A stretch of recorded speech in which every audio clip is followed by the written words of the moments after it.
Hey everyone, today's video will be a compilation of all my Borderlands 2 guide videos, for those who want them all in one place. I've made a video like this for both Borderlands 1 and Borderlands 3, so if you're interested in them, then you'll be able to find links to them in the description. With that said, I hope this video helps, leave a like if you enjoy it, and please consider subscribing to the channel for more Borderlands content. I'll be showing you 3 of the fastest and easiest methods on how to obtain Eridium. One of these farms will be for early game, and the other 2 will be for endgame. One final thing to note is that if you are doing this for only Eridium, and you don't care about the loot, then it is a good idea to farm these bosses on normal mode, as it will make it a lot easier and the drop rates are about the same. So for the early game, I would say that Badmore is the best method to earn some Eridium. Now on average, you will only get 1 Eridium bar per run. I did this run 5 times, and on the last time I did actually get no Eridium, so it is possible to get nothing. However, considering Badmore is a fast farm, and that most of the first SDUs are cheap, getting 1 Eridium every minute or so is not bad during the early game. Badmore can be found here on the 3 Huns Valley map and is encountered early during the main story. I don't think Eridium is really anyone's focus during the early hours of a playthrough, but I thought I would add this one anyway. Now moving on to the first endgame farm, we have the Warrior, who can be found at the end of the main story. I did 5 runs of this boss, and each time the Warrior dropped either 18 or 22 Eridium. I think the Warrior is really good as each run is quite quick and you can get around 100 Eridium every 5 runs. And doing this at a higher level means you can melt the boss with no effort, which makes this farm really chill and relaxing. You should be able to get max Eridium from 0 to 500 in about 25 runs or so. For the number 1 spot, you will need to take a trip to the Assault on Dragon Keep DLC and then complete the main story of it if you haven't already. Then you will need to get the Raiders of the Last Boss side quest from Mr. Torgue, who will be located in Flame Rock Refuge. This will allow you to fight the Ancient Dragons raid boss. You will need to pay 20 Eridium to get into the arena, but don't worry because you will make that back fast and you won't need to pay every time. Just save, quit and reload. Anyway, if you are at a higher level on normal mode, then these dragons will be extremely easy. This farm is by far the best way to get Eridium in the game. Literally just 1 run of me beating these things on normal mode, I got 88 bars of Eridium, which is just insane. First I will explain why loot midgets and tubbies are useful. So for those who don't know, loot midgets are a rare type of enemy that have a chance to jump out of containers when you open them. Tubbies are also a rare enemy that spawn randomly around the map. The reason it's so good to farm them is for a higher chance to get legendary and pearl world drops. But also loot midgets can drop the Ancient's relic, and tubbies are a really good way to get legendary class mods for all characters. With that said, let's begin. I will first explain the tubby methods. For this farm you will want to go to the Hallowed Hollow map, which is part of the Bloody Harvest DLC. Then from this spawn point you will want to come here on the map. This is because at this point there is a guaranteed spawn for 2 elemental spider ants, which is great because elemental enemies have a higher chance to spawn as a tubby. The positives of doing this farm is that you can pretty much do it early on in your playthrough, and you don't need to do any missions for them to spawn. The downside is that the run to get here is pretty long.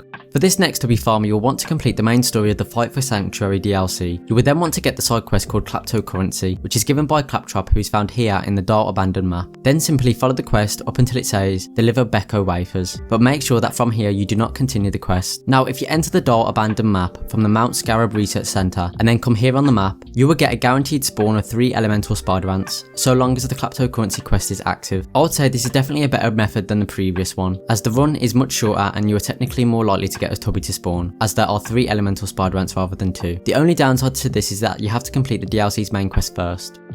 Before I get onto the loot midget farms, please consider subscribing to the channel and leaving a like, as it does really help me out, thank you. Anyway, for this loot midget farm you will first need to at least get up to the main mission, Wildlife Preservation. Once this mission is active, go to Tannisin Sanctuary and get the side quest called Doctor's Orders. Now go through the Wildlife Exploitation Preserve map until you get to here. Now go through it and back out so that from now on you will spawn here instead. This will make the run quicker after you save, quit and reload the game. Now you will need to make your way here on the map, making sure you don't pick up any of the quest items, as doing so will ruin the method. Once here, open the boxes and then each one will have a loot midget type enemy inside. The benefits of doing this is that there are 4 loot midgets that are spawning, meaning that you could technically get 4 items. However, the downsides are that if you pick the quest item from the box by accident, then you will make it so only 3 loot midgets spawn. Also, another downside is that the run to get here is annoying, as you will first need to defeat all enemies for the door to even open.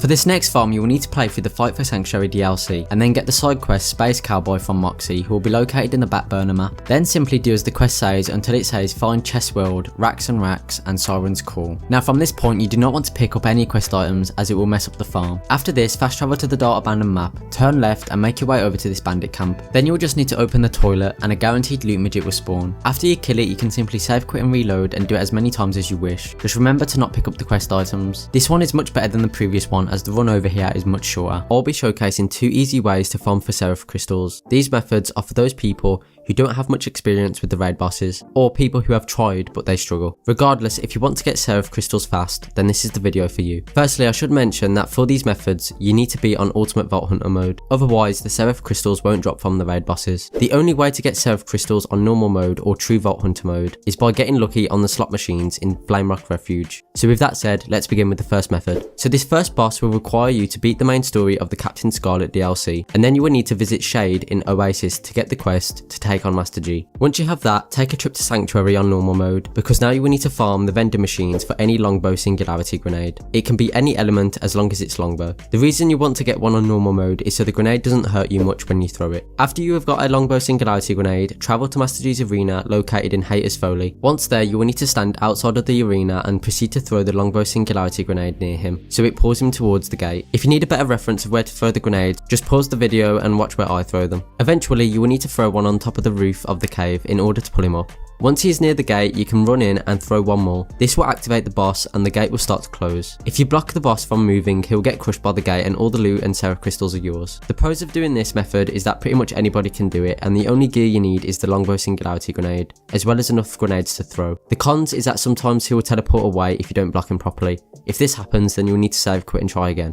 This second method is basically defeating the boss Hyperius the Invincible located in the Washburn refinery and is part of the Captain Scarlet DLC. However, I'm going to show you a way to defeat him in seconds, and pretty much anyone can do this. I will say however that this does require to get some specific gear and does take a bit longer to set up, but don't worry, I'll talk you through it. Firstly, you'll need to play as Salvador, but I'll explain why later on. You will then need to get the following gear: a World Burn or Ahab. You will need to get a Slag Pimpernel, which you will need to read only farm for. So if you are on console and don't know how to do it, then I have a video linked in the description for it. You'll also need a B shield, and for the class mod it doesn't really matter, I don't think. But if you want to be extra safe, then a class mod that has a 5 or 6 bonus to money shot will be good, or even a hoarder class mod would work. And finally, you will need a Firebone of the Ancients, which can be farmed from loot midgets using the Doctor's Orders method. Here is the build I used, so make sure you copy it. The reason you need to play Salvador is because whilst gunzerking, you'll be transferring the damage from the launcher over to the Pimpernel, which increases the damage by millions. And finally, the last step to setting this up is to go to the Dart Abandoned to get the semi-permanent damage glitch. To do this, go here on the map and park your car like this. Then when you stand in the poison gas, the enemies will start glowing. This means that if you fight the enemies whilst in the gas, you get a damage buff. But if you get back into your car while still in the gas, then you'll keep the damage buff for every enemy. The only way to lose it is by quitting the game. I'm not sure if you need to complete the DLC for this, but either way it's pretty OP. Now get the quest from Shade and Oasis and make your way to the arena in Washburn Refinery. Make sure you have no ammo in your launcher for even more damage, and then gunzerk, shoot Hyperius in the chest a couple of times, and there you go, you should have him dead. If he doesn't die after the first mag, then shoot his feet when he has the shield up. Once you have beat him, run out the arena and run back in, and he will respawn and you can keep doing it over and over. Technically, once you have enough crystals, you should never need to farm for them again, as you can just back up your save using the read-only method, put the item in the stash, and then download your save. That way, you'll still have the item you brought, but you will also still have the crystals. In this video, I will show you how to read-only farm on all of the consoles, including PlayStation, Xbox, and the Nintendo Switch.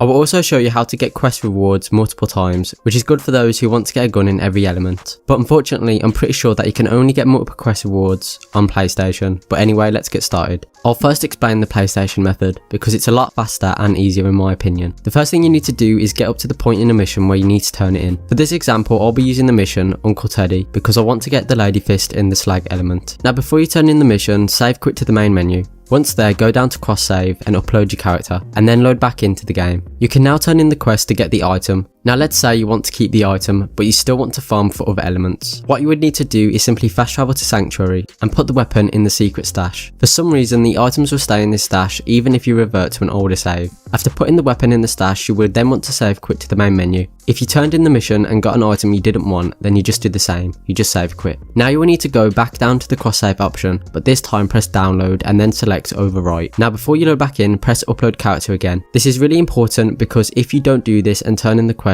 you won't be able to go back to farm the items. Now simply load in, turn in the quest, and then either take the item to the stash and then save quit, or if you didn't get what you want, just save quit and keep repeating the process. As always, there will be a written version in the description. Now for Xbox, it's a little bit different because the cross save feature is not the same. Anyway, what you want to do is get up to the point in the mission where you need to turn it in. For example, I'll be using the mission, won't get fooled again. Simply turn in the quest, but make sure you don't press A or B, but instead press the Xbox button. Go over to your account and then sign out. This will take you to the main menu, and so you can simply sign back in, load back into the game, and retry your luck with the quest reward. The Switch version is really simple. Just turn in a quest and don't accept the reward, but instead just close your game and restart it. It's that simple. In this short video, I'll be showing you the fastest way to farm Torgue tokens. Before I get into the method, I should probably explain what they are for newer players. So Torgue tokens are a currency similar to Eridium and Seraph crystals. However, these tokens can be only found whilst in the Campaign of Carnage DLC. These tokens are extremely useful as you can use them to buy legendary items from the Torgue vendors, and these vendors I would say are the fastest and best place to farm for a Godroll, Herald or Flacker. To start the method, you will first need to play up to the part where you can get access to Pyro Pete's bar, so you can get the Barroom Blitz missions from the quest board. You can do this method on any playthrough as the tokens drop on normal mode, true Vault Hunter mode, as well as ultimate Vault Hunter mode. If you are doing this on normal mode as a high level character, then you don't really need a method for speed as you will one shot every enemy. But if you want to do it on ultimate Vault Hunter mode to earn XP whilst you earn tokens, then you can use this method to speed things up. You will first want either a North Fleet or a Fire Tapnir. North Fleets are dropped from Hyperius the Invincible, who is located in Washburn Refinery, and Tapnirs can be farmed from any chest, but I prefer to go to the Riving Deep map and then farm the hidden chest that is located on the rocks. However, to reach that you will either need to get a retainer and toothpick or grenade jump. Once you have the launcher, make your way to the bar and then make sure you get the quest from the quest board. Also, if you are playing on Salvador, spec into Inconceivable and 5 shots or 6, then equip a Horde class mod if you have one. That way you have a chance not to consume ammo, but this isn't necessary. Anyway, make your way into the bar, stand where I stand and start shooting the launcher. Every so often you will need to aim left or right, but you should finish this in about 45 seconds to a minute. After you defeat them all, you can go around and pick up a couple of tokens that they have dropped, but when you go back to the board you will get 20 each time. Then you can redo round 3 over and over. Make sure that if you ever want to keep your tokens after you've brought an item, you would then need to back up your save,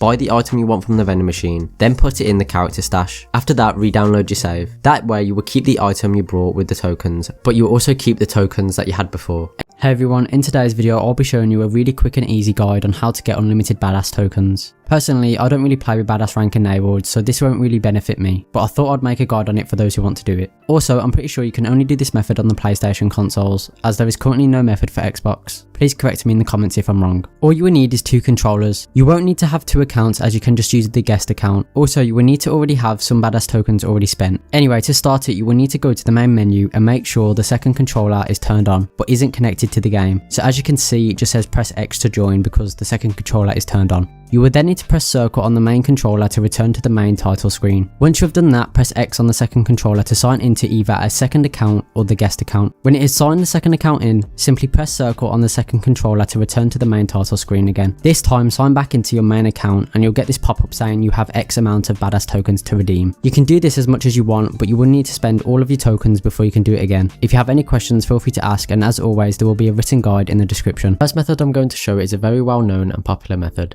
This glitch will require either 2 controllers as it can be done split screen, or you can do it with a friend if you want to do it that way instead. To start it, you will need to start a trade with the other character and put the items you want to duplicate in the trade menu. You can duplicate up to 4 items at once, and it can be any item including weapons, shields, grenade mods, artifacts and class mods. It doesn't work with Eridium as you can't trade it, and I'm not sure if it works with money as I didn't test it. Once you have put the items that you want to duplicate in the trade menu, you now need to initiate a duel, which is at the bottom of the trade menu. Now when the duel starts, I personally like to have the items I'm duping already equipped to make it a bit easier for the next step. When the duel has started, simply go into your inventory and unequip the items by putting them into your backpack. Now you will notice that you can now drop the items, and that's what you want to do next. So just drop the items on the floor that you are duplicating, and once that is done, you can now get the other person to win the duel. If you are too high level for them to damage, then alternatively you can just run out of the arena to lose. When you have lost, you can now go back and pick up the items that you dropped, and now your other character or friend should have the items in their inventory too. If you didn't understand how I explained it, then feel free to ask any questions or check the description as there will be a written version there. Also, before I move on to the next method, please consider helping me reach my next goal of 2,000 subscribers and leaving a like, as it really does help me out with the algorithm. Thank you. Unfortunately, the next glitch only works on PlayStation and I think PC too, because for some reason the upload and download features on Xbox are different. So the first thing you want to do is on the main menu, go down to the cross save option and then select upload current character, and then just go into the game as normal. Once you have loaded in, go to Sanctuary and then go to the stash, and then put in the items you want to duplicate inside it. As an example, I'm going to use the Thunderball Fists. Once you've put the items in, just save quit the game and go back down to the cross save option, but this time press download and overwrite the save. Now load back into the game and go back to the stash. You will now have the duplicates still in your inventory, but the items will be in the stash as well. Again, if you have any questions, feel free to ask. Hey everyone, in today's video I'll be taking 10 popular bosses to find out which one is the best for XP. Also with this you could level up a friend or a different account. Obviously this is technically all subjective as it depends on what gear you have as well as what point in the game you are at. To try to be as accurate as possible I'll be running each boss 5 times to work out the average time it takes me to get to the boss as well as the time it takes to beat it. I will then use the average time and the XP gained to figure out how much I could approximately get in 1 hour. I will not be counting loading screens in the average time as it won't make too much of a difference in the ranking. However, I will be counting one loading screen in one of the farms, but I'll explain that later. For every boss, I will be level 64 to make it so the XP does not scale higher. And finally, for this video, I won't be using the Moxie's endowment artifact, but make sure you get one if you plan to farm XP. So with that said, let's get started. So now we are finally getting to the top 5. This next boss is part of my favourite headhunter pack, and that is the Water Gobbler. And I promise I'm not just putting it in the top 5 because of favouritism. This boss is extremely easy for most builds and can be killed very quickly. The only downside is you have to run from the start of the map just like you have to for Tinder Snowflake. On average it took me 56 seconds to reach the turkey and defeat it, which means I could approximately run the boss around 64 times per hour. At level 64 the Water Gobbler rewarded me with 19,747 XP per kill, and so if I ran it 64 times in 1 hour then I could expect an estimated 1,263,808 XP per hour. Next up on the list is Uranus, who can be found during the Fight for Sanctuary DLC's main storyline and is located here in the Helios Fallen map. The best way to farm this boss was to hit this fast travel station here, so we will spawn here after reloading. Also, my preferred way to kill this boss as fast as possible was using a lead storm and bee shield. On average, it took me 52 seconds to run from the spawn point and kill the boss, which is extremely quick, but it could be made even faster if my gear was actually on level. If I ran this farm for 1 hour, I could approximately do 69 runs per hour. Per run, this boss gives 21,933 XP at level 64, and so if I did 69 runs in an hour, I could get an estimated 1,517,517 XP per hour. Another benefit to farming this boss though is the chance for pearls, multiple legendaries and effervescence. Entering the top 3 now, we have the Ancient Dragons raid bosses from the Tiny Tina DLC. This boss is ideal for those who have a lot of experience on the game and can defeat them in a quick time. Obviously, if you haven't got the experience with them, then the only way you will get the experience is by getting together a good build and giving it a couple of tries. To even be able to fight them, you will need to complete the entirety of the DLC, and then complete the side quest, Raiders of the Last Boss, which can be acquired in Flame Rock Refuge from Mr. Torgue. On average, it took me 2 minutes and 56 seconds to run to the boss arena and defeat them, which is pretty long. However, there are 4 enemies that you need to defeat and each one rewards you with 21,855 XP, which totals to 87,420 XP per run. Because it takes me 2 minutes and 56 seconds, on average, that would mean I could approximately fit in 20 runs in 1 hour. Now adding the XP into the mix, I could expect an estimated 1,748,400 XP per hour. For those wondering, this boss has a 4% chance of world drops, as well as a 33% chance to drop either the Blockade, Stinger, and Omen Seraph items.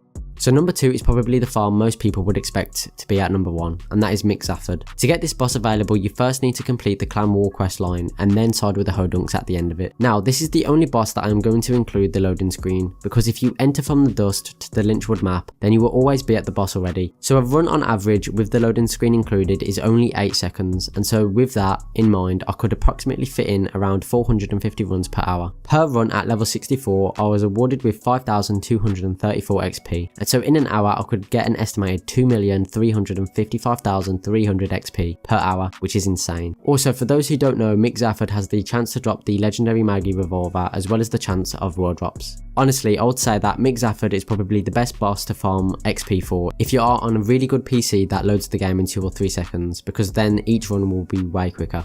So for the number 1 spot is the Pumpkin Kingpin from the Bloody Harvest Headhunter pack, who you fight during the end of the DLC. What makes this boss so good is because of the fact that you don't need to save quit to fight him again. Instead, once you have beaten the first stage of the fight, you can let the pumpkin head kill you and you will spawn nearby. Then just simply run back into the arena and use the valve again, and you will be able to keep fighting him over and over without the need to save quit. This boss is extremely good for people who are on console, as there are no loading screens unless you count the death animation. In terms of how long it takes, on average Midget took me 33 seconds, which means I could approximately fit in around 122 runs per hour. The Pumpkin Kingpin at level 64 awarded me with 20,937 XP, and so I could expect an estimated 2,344,944 XP per hour. And so with that, there is 10 of the best XP farms to get to level 80 quick in Ultimate Vault Hunter mode. I tried my best to add some sort of reasoning to each one, but remember we can only go by estimates as XP scales and everyone has different loading times, so it's almost impossible to get an exact answer on how much XP you can get an hour. I hope this has helped you out. Don't forget to subscribe for more content and I'll hopefully see you in the next video.